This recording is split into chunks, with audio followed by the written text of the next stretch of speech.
And I sat on the floor of my office and had it all spread out around me, and I'm trying to work out the order of things because all of the investigations in Di's folder wasn't necessarily in time, date, order. And once I had that in a bit of what made sense to me, I needed to get Di back in and take another.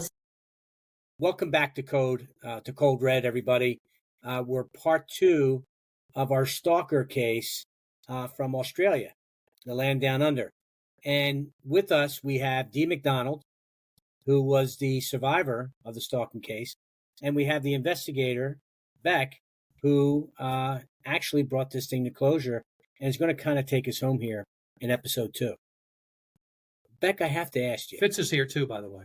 Oh, yeah. Fitz, did I forget about you? You know what? Not the first time, Ray. I'm so sorry. Right? Sorry about that, Fitz.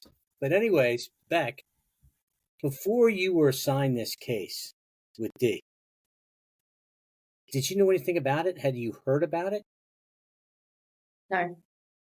So it was just, you just got it cold and you walked in, and did anybody share information? Did they have a file on this? Or did you just start from ground zero? All of that. All of it. All of that and more, right? I remember vividly, actually, the day I met Di. And from my memory, the way it came about was that, as Di mentioned in the last part, the complaint made to Parliament. So that had gone across to the Victoria Police Commissioner and then filtered its way down to our office. And as I was the only detective in the team, I was assigned the case, and it was, we've got this complaint. Di McDonald's coming in. We've got a meeting with her. There's been multiple reports over a period of time, and I knew that Di wasn't happy with police. So I vividly remember meeting her, and I remember that the day Di I was sick. My head was foggy, and I remember sitting across a very large table from Di who had a folder like that, full of paperwork, and looking at Di, and I could tell, and Di, correct me if I'm wrong here, but she was not happy at all. And I'm thinking, yeah, how am I going to build rapport here? Because this case is going to go on for a while. You know, stalking's not normally something that's quick. I need to build a relationship with her, but she's furious with police. So I was up against it from the get-go. And I'm not actually sure, I can't remember how the rapport actually started or when that changed between you and I, but I recall saying to Di, what's in that folder? And she's like, evidence. I've been collecting things for years, and my head, is exploding because there was so much evidence. And when Di reluctantly handed it over to me, because I think she thought I was going to lose it, and I'm flicking through it, there was actual exhibits, hard copy exhibits, the posters that should have been collected by police that weren't collected by police, that had forensic evidence on them, sitting in this folder that Di had. So would it be fair to say that until your involvement, the police really had no active role in Di's case? Very little. Very little. I think Beck, as well. You can be diplomatic here, Beck. I know it's your former agency, but go ahead. Yes and no. I think I had the benefit of being able to pull it all together and look at every case.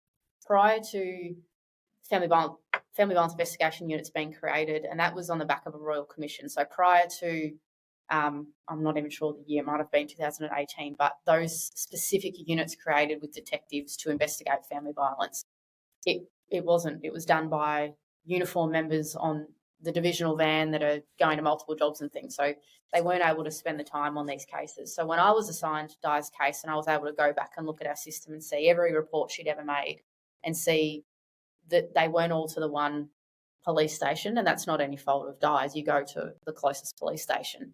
But I think the police weren't able to look at it holistically because, for example, you've got St Kilda police looking at something and then Craigieburn and Broadmeadows, and it was just very disjointed, whereas I had the benefit of being able to look at everything overall. And sure, there were some problems and things that could have been done better, definitely.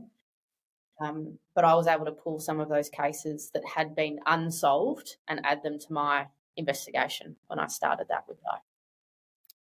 So October 2014, Mm. Di first meets this gentleman, and the issues begin probably around May, where they become kind of a problem. So May of 2015. When do you get involved? 3 years later. You're getting involved in 2018? Yeah. So this is now going on for almost 4 years. Is that fair? Nearly 5 died. Well, Yeah, four at that probably point. 3.5 years. Yeah. Yeah, 3.5, almost 4 years. So your first steps in the investigation is to look at all this evidence. Mm. And after you look at all this and you go, oh my God, there's so much forensic evidence here, so many other things here. Why don't you just go out and make an arrest? Not that simple. Good. Tell me how. Tell me why not. Ray knew that, but he wants to hear. I knew that, but I'm just setting you up here. Tell me why not. I think for a visual representation as well as to what I was doing. So again, you imagine Di's folder, it's huge. And all of the police investigations that I had to get, some of them had been filed because I was so old, so I had to get them sent to me. And I sat on the floor of my office and had it all spread out around me, and I'm trying to work out the order of things because all of the investigations in Di's folder wasn't necessarily in time, date, order. And once I had that in a bit of what made sense to me, I needed to get Di back in and take another statement from her and go through, so when did this letter get received and when did that letter get received, and make sure that they hadn't already been, which ones hadn't been reported. So it was all very messy to begin with. And I remember my colleagues walking in. It was a very small team and it was just paperwork everywhere. It made sense to me, but it didn't make sense to anyone else. And I was like, do not touch it. Don't even look at it. I've got it in order that makes sense. But yes, so I was able to see that some of the letters had never been forensically examined. And obviously there's issues with the ones that Di had because they'd been contaminated by sitting, in folders and being touched by multiple people. But there were still things that were able to be done with that.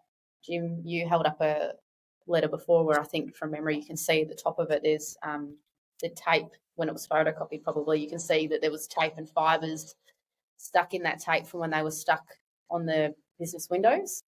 So I was able to send them all off to our forensic lab, or Victoria Police's forensic lab, and get it examined for fingerprints and DNA, and also to look at the fibres that was stuck in the tape. And to answer your question, Ray, why didn't I go and arrest him? Well, let me ask you this, Beck. Di knows that the stalker, she knows who he is, she knows his identity. How long does it take you to determine that who Di says the stalker is, that's the guy? Very quickly. Same as Di. Obviously not an expert in linguistic analysis, but you look at the way the letters are written, the tabbing, as Di said, but also there was some that had used the same terminology. I think there's reference to a dartboard used in at least 2 letters over maybe 12 months. There was a big gap in between those. I knew it was him. But as you know, in law enforcement, assume nothing.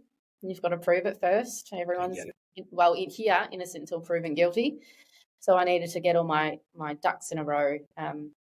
Unfortunately, our forensic analysis can sometimes take a long time in Australia, especially they categorise, a murder is going to take priority.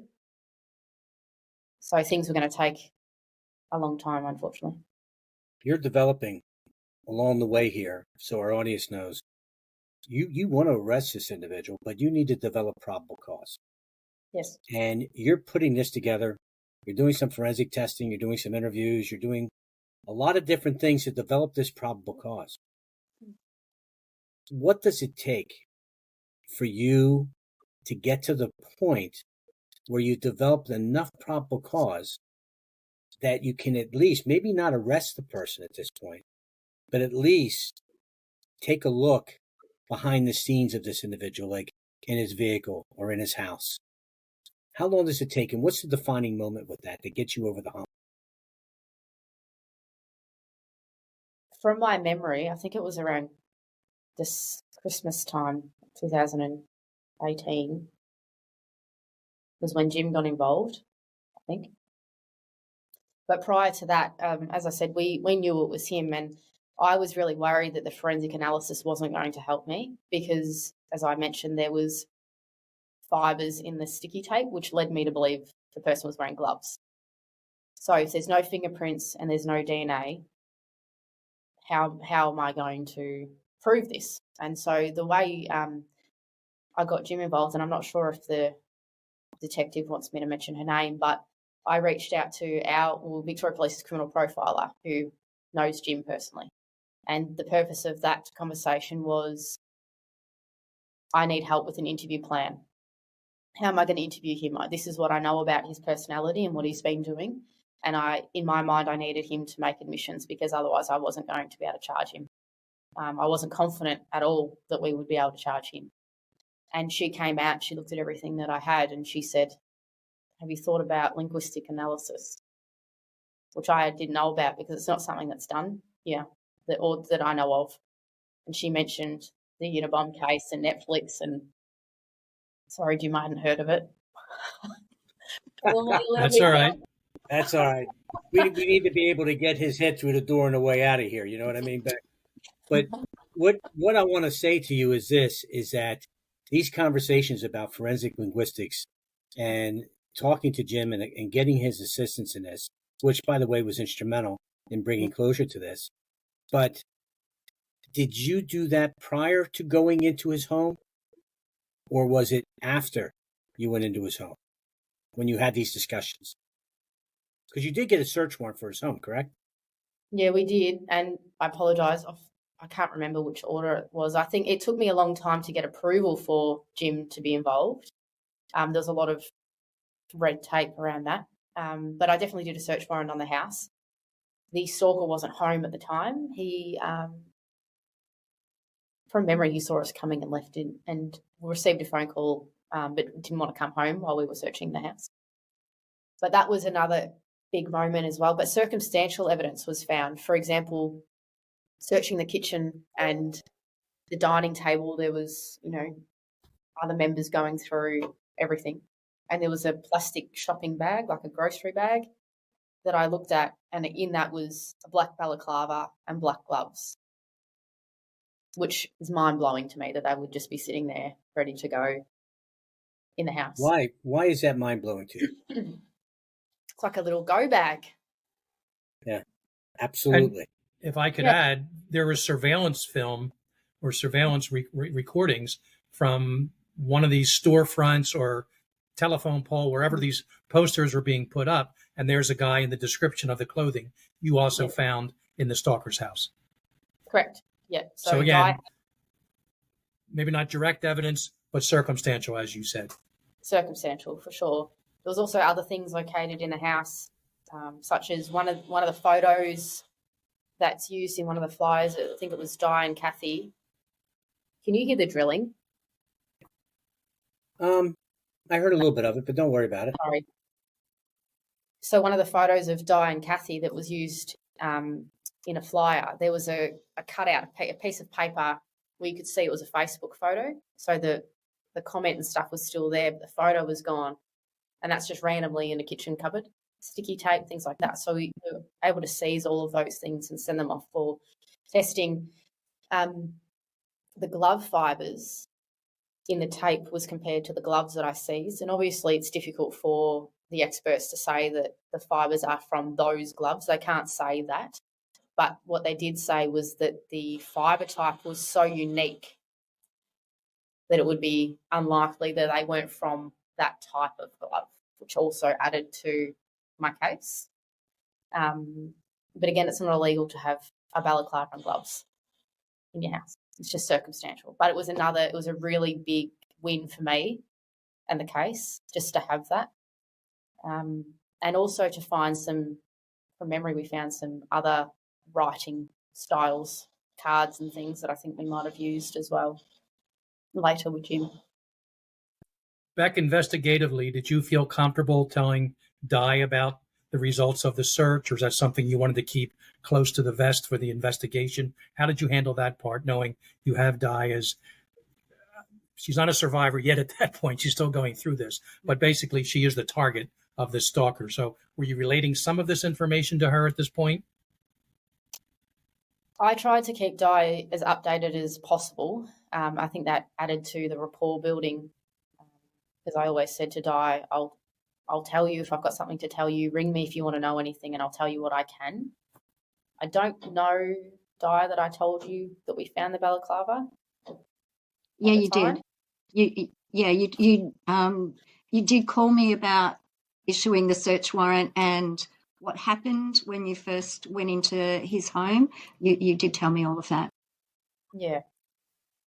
And I think for me, it really depends on who your victim is as to how much you tell them. But Sure. And as Absolutely. I said at the very start, building a relationship with Di was also paramount, because it was going to be a tough investigation to begin with. So I needed to have a good relationship with her as much as I could.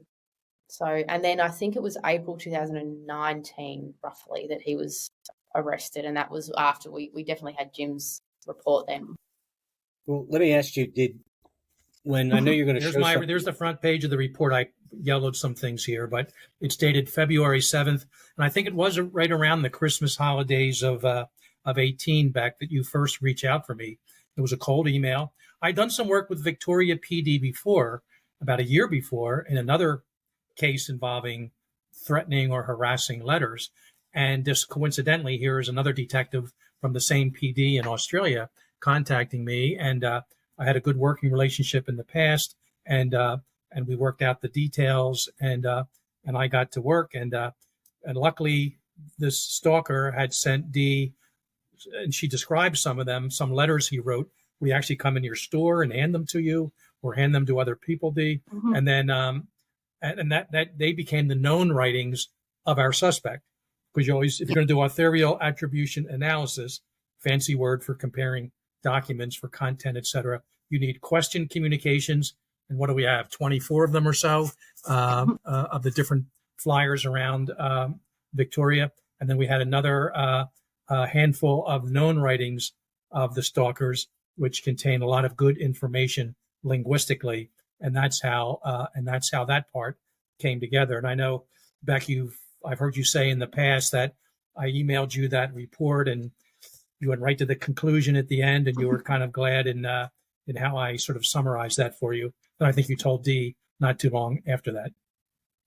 There's a lot of pressure from my end, as I sort of alluded to before. It took me a long time to get approval to get Jim involved. If you can imagine trying to create a report for something that isn't done, there's no case law in Victoria. So I'm asking for something that we don't even know if it's going to work, whether the court will accept it.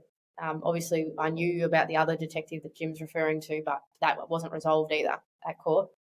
So there was a lot of pressure on me, not just from the investigative point of view and trying to get an outcome for Di, but to make sure that it was actually going to work. So I did, Jim. It's not an exaggeration. I didn't read your report straight away. I just went to the end. And I remember my reaction, and my colleagues talk about my reaction to it, because it was such a relief. Like, I knew it was him. Di knew it was him. Everyone knew. But to have an expert confirm that was huge. And there are many cases I'm asked to look at, in the U.S. and other countries even, and the conclusion doesn't come to that. And I say, look, or I mean, just tell them verbally, there's not even a need for a report. Sorry, you either have the wrong person's writings, or this person is really, really clever in how they disguise things. That's pretty rare that would happen. But in your case, of course, I go into every case objectively, and I just looked at the Q docs, the question docs, and the K docs, the ones known to be written by the stalker. And I got my magic pens out, and before long, I said, and what we say, just like you said with the laboratory, with fibers on gloves, they can't say it's an exact match. And in linguistics, we don't say that either. But my ultimate opinion was that the Qs, when compared to the writing style of the stalker, used his actual name in the report, in his 7K documents, the 7 known writings of his, is consistent to the degree of exceptionally distinctive. And that's the highest on the scale of linguistic comparison. So we don't always say that guy wrote them while we're testifying in court or whatever, but we would say they are consistent, and really that's in the 90 percentile. We don't use those numbers when testifying, but for the layman purposes, just to describe that, if you're looking at language and they it compares that readily with all the different features we had there. You mentioned indenting. There are some other factors this guy used that were really giveaways in terms of how this all came together. So I was glad, again, a lot of work done in Victoria on this case. I had one little slice of it, and I was glad to help out the best I could. And then you had my report back. I assume you turned that over to prosecutors, and what happened from that point? Jim, before you go back, I just like to tap into Jim a little bit here. Jim, I'd like to know if you could give an example or two of what led you to come to that decision that this was at the highest point of the scale that you use or that people in your field use to give authorship to a document. Sure. And the first thing I did was compare the 20, there were some duplicates in there, but 20 question communications. So the first thing I do in every case is compare them for common authorship, because it's conceivable 2 or 3 people could have been stalking D. It wasn't the case. It was one.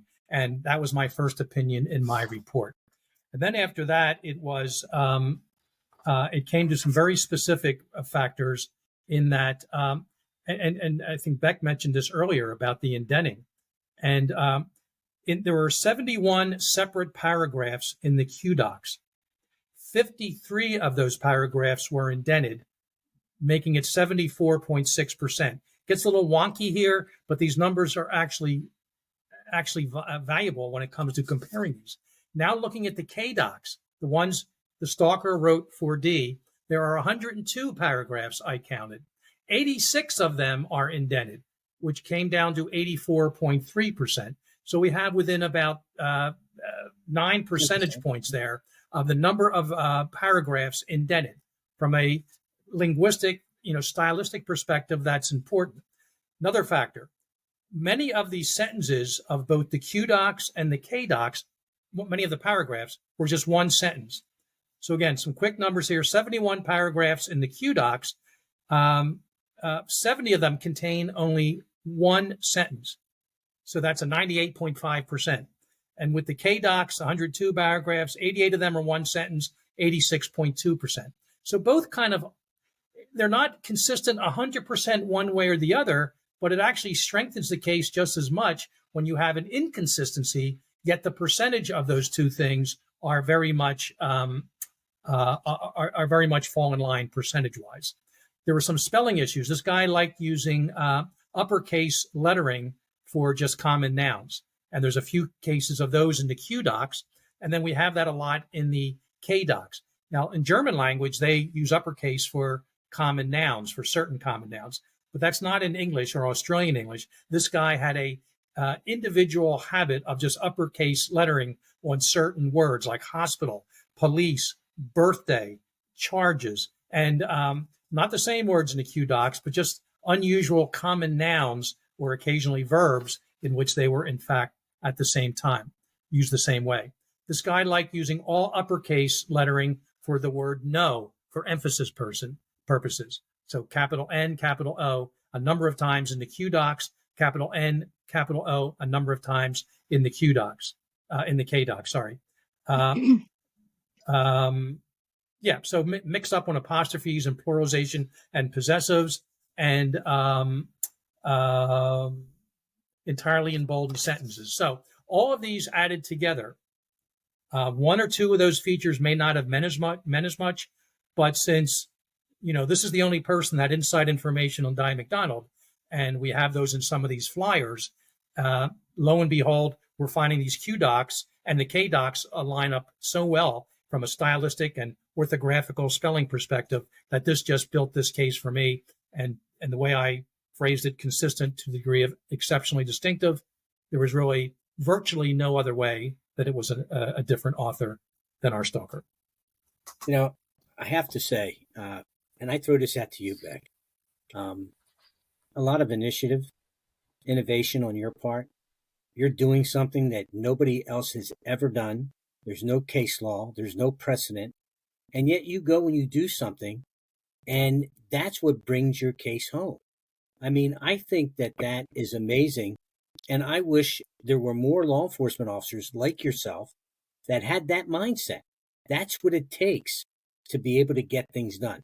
But here, you eventually arrest this guy in April, which is fantastic. It must have been a great feeling, not only for you, but for Di as well. Did you get a chance to interview him, or did he clam up right away? He clammed up. That's a legal term, by the way, clammed up. Thank you. I get that. It's clam, not something from down under with the clams. I get it. We're not talking lobster, right? It'll be shrimp. See, sometimes Jim has a tendency to put these things in the telephone book interview. We'll talk about that offline, that you can usually do those things. It's a Philly thing. It's a Philly thing where Jim and I are from over in the States. But he clams up on you. But you know what? Even though he clams up, you still get a chance to read his body language. What's his body language telling you? I think he knew that we had him. And from my perspective, I'd obviously gone through every other interview ever relating to Di. So I knew how he was, well, I thought I knew how he was going to behave with me and victimize himself. And I actually thought that he would try and talk his way out of it, but he didn't. My feeling is that once we'd done that search warrant and there was things missing, like the balaclava and gloves, that had never been done before. And it probably changed his mindset of how he was going to behave. And so I was incredibly disappointed that I wasn't going to be able to get his version, even if it's all rubbish.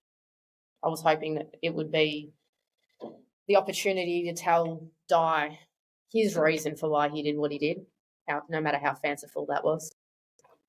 I think the interview only went for a couple of minutes, which the longest part would have been me reading him his caution and rights. You know, there's times sometimes, Beck, that, and Jim and I have both been involved in this, that once a case is over, sometimes we'll go back to the offender and see if they have an interest in speaking to us, just to help us out when we look at other cases like this. Did you attempt to do something like that? No, we didn't. I know Di's not the only victim or survivor, unfortunately. How do you know that? I spoke to them. You spoke to the victims, other survivors, I should say. Yep. At least, well, at that point, it was 3 decades worth of survivors. Wow. And for your context here, we don't cold call victims. Do not do that. Because obviously it can be fraught with danger and re-traumatizing people and things like that. But I already knew of at least one through Di, as in I'd met her, and I'd been given a couple of names as well. So I did cold call them and was very gentle around how I approached that. Unfortunately, none of them wanted to talk to me in terms of a formal statement. However, they did tell me behaviour and things that had happened, but didn't want to sign up, which I understood. But also, I guess, fueled the fire for me that I needed to resolve this case because it had just been going on for so long. It's clear this guy, he's a serial stalker. But the one thing we didn't cover yet, we're going to wind up here, and I want to hear a little bit more about what Di is doing now with the Australian legislature and other folks there. But Di, at some point, you got a phone call or a knock at the door from Beck on the day he was arrested. Do you remember did you have any idea that was coming? How did that all play out for you from your perspective, Di? Yeah, Beck did call me. I did know that they were going to arrest him and charge him. It did take a bit of time, and there were 28 charges laid against him, which was really, really good for me. How it eventuated in court changed dramatically. The 28, he, at the last minute, as you know, Jim, entered a plea rather than going to a 2-day committal hearing and then a possible trial. He decided to plead guilty to 1 count of stalking. And then we had to counter plea, which the prosecutor we had at the time there, I wasn't too happy with, and Beck was there when I let my feelings known that I wasn't happy with the counter plea. I wanted to reject the original plea that the stalker had offered, and I definitely didn't want to put through our counter plea because I wanted a standalone charge of recklessly causing serious injury, which is to me and my mental health. But that wasn't recognised as far as I'm concerned as a standalone. I wanted people to know the damage he's done to me. You can't see it, but yes, it's mental damage, but from that, I also have a lot of physical damage, being so stressed all the time. And I don't feel I got that across. But the way I got around it was when we did eventually go to court and I submitted my victim impact statement, I put everything in there. I didn't follow the guidelines that they give us when you write a victim impact statement. So I wrote pages and pages, and I put in photos that my teeth were snapping, my hair had turned white, I had gotten shingles, and the worst part was my hip was the point where the stress would immediately go. It was incredibly painful, would stop me in my tracks, and last year I actually had hip replacement because of it. So I was 58 years old getting hip replacement due to stress. So that was my way of telling the magistrate, this is the physical ramifications of the stress I've been under for the last 5 years. It's now 2020 that we're in court. And another thing that I didn't realise with my victim impact statement, with full disclosure, the perpetrator and his legal team receive a copy of your victim impact statement. What I didn't know was they can actually censor it. So I had all these highlighted paragraphs of my statement that I was not allowed to read out in court. So people might be wondering what was actually redacted there. It was all to do with Kathy Maney and her death. I put in absolutely everything and how that affected me personally, but I wasn't allowed to speak about that in court. But I did speak for about 20 minutes. And when I had to skip over lines and paragraphs, I'd look up at the magistrate and he'd be looking at me and looking down. He had an original copy, so he was able to see the things that were redacted, and he got lost because I had to keep skipping. That's unbelievable. That is unbelievable and unacceptable in my eyes. Well, same. They don't do that. They don't do that in America. I think that's wrong. I mean, it's a victim impact statement, not an offender impact statement. Well, exactly. I should be allowed to speak about how his offending has affected me and my family and my friends. Sure. No, it was only about Kathy that was redacted. I'm sorry that happened to you, Di. I really am. That's so wrong. I was angry, really, really angry. Rightfully so. Rightfully so. Yeah. Rightfully so. So, Beck, how much time does this guy get? Not long. Not long. Not long enough? Not long enough? Not long enough, no. So the term of imprisonment for stalking maximum here is 10 years, and he got 8 months. 8 months out of 10 years. And that was even cut short for COVID, right? Yep. Yes. He was on remand, and during this time, and because of COVID, prisoners were given was taken into account that they were locked down in their cells. So some of those days were removed. Yeah. 8 months is not long, obviously. I'm still glad that he got imprisonment because there was a chance he might not have. So, and also going backwards a little bit, when he did plead guilty, that was disappointing for me because obviously you run the risk of you go to trial and you could lose. So you're going to take the wins where you can. But from an investigator point of view, I wanted Jim's evidence to be tested and potentially create case law here so other people could use that if they ever came across something similar. And also I think, speaking for you, Di, I think Di would have got a lot out of giving evidence and actually telling the court what had happened and telling a jury what had happened to her, and that was taken away from her, and the only chance she really got to do that was the victim impact statement, which was then redacted. Yes. Yeah. Unbelievable. Yes. Yeah. That would have had a lot more impact. I was on standby to testify in the trial, but I think about a day and a half before, someone emailed me. Back, it may have been you, maybe a prosecutor, and said, he's pleading guilty. That's all I heard. Oh, okay. Well, that's good news. But I didn't find out until later. Kind of reduced charges. Some were thrown out, and only the 8-month sentence on his part, which even that was cut short. But I would have gladly testified in that case, and perhaps helped to create some case law in Australia for the other linguists who work there, who are trying to do some of the work like this in that regard. Let's wrap things up, but Dee, tell us a little bit about what you're doing. I know I'm saying Dee and Di. I do the same thing. I answer to both because people call me both, so it's all good.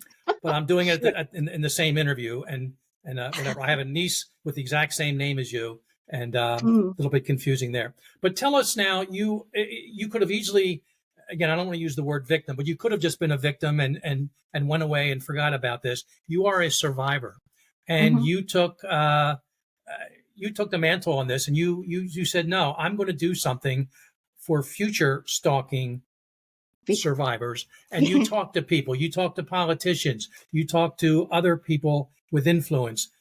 Give us kind of a summary of where that went and perhaps where you are now. I know you're in a report. You mentioned 25 times or so in a federal Australian report, and I want to hear a little bit about that. There was the Victorian Law Reform Commission looked into stalking laws and how inadequate they are and what they can do to improve things.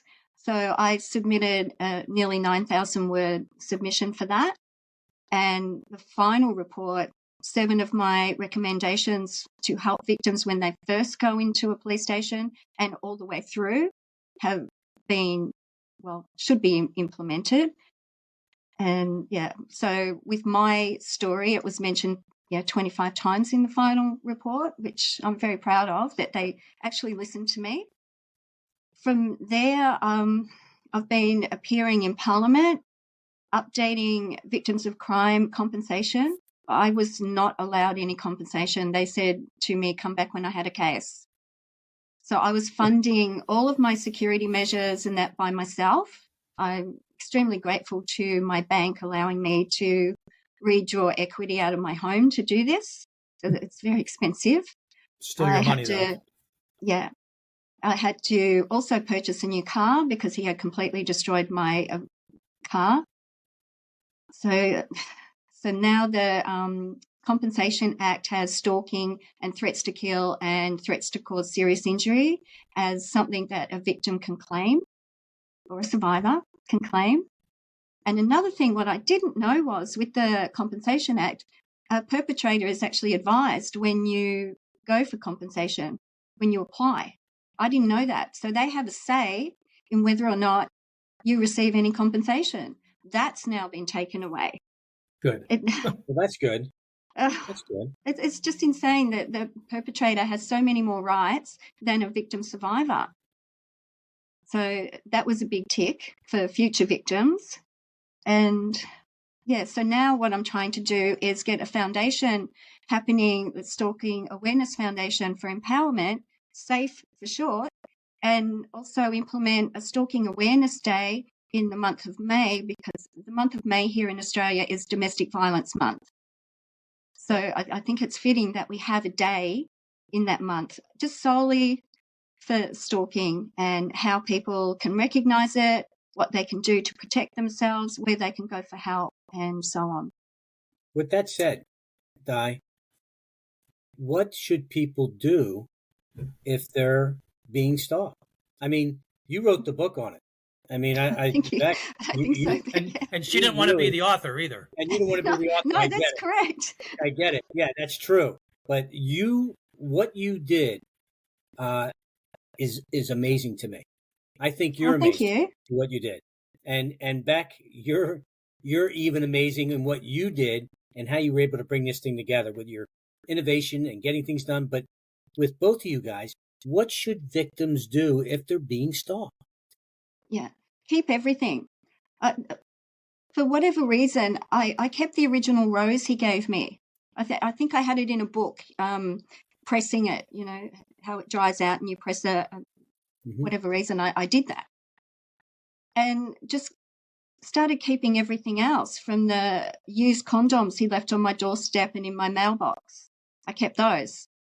I have no idea why I did this, but I did. And I also wrote journals every time something happened. So each year I would buy a new journal and just write everything that was happening.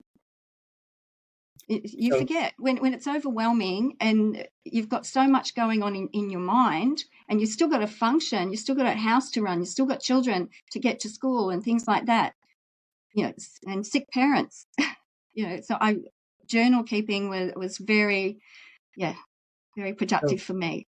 So Di, then you're saying make sure you document every incident. Yes. Make sure you're talking to someone and informing others about what's going on. I'm lucky I had a lot of friend support, especially with the 2 venues involved. They were amazing. I mean, yes, I knew them, but got to know them extremely well after all of this. Obtain a protection order, right? Yes. From the individual. Yes, definitely. Don't ever meet with them or her. No. I did send him a text message to say I was going to police and the courts for an intervention order, and he pleaded with me not to do that and that he would leave me alone. Well, yes, he lied. Surprise. But and every time I went into a police station, I would take a copy of the statement that I made. I had 28 statements before I met Beck. So you 28. visited the police station 28 times? 28 times. Wow. Yeah. Let's finish up with former Detective Beck Norris. Would you add anything on to, from a law enforcement perspective, would you add anything on to what Di just had to say in terms of what should a stalking victim do in terms of certainly dealing with the police?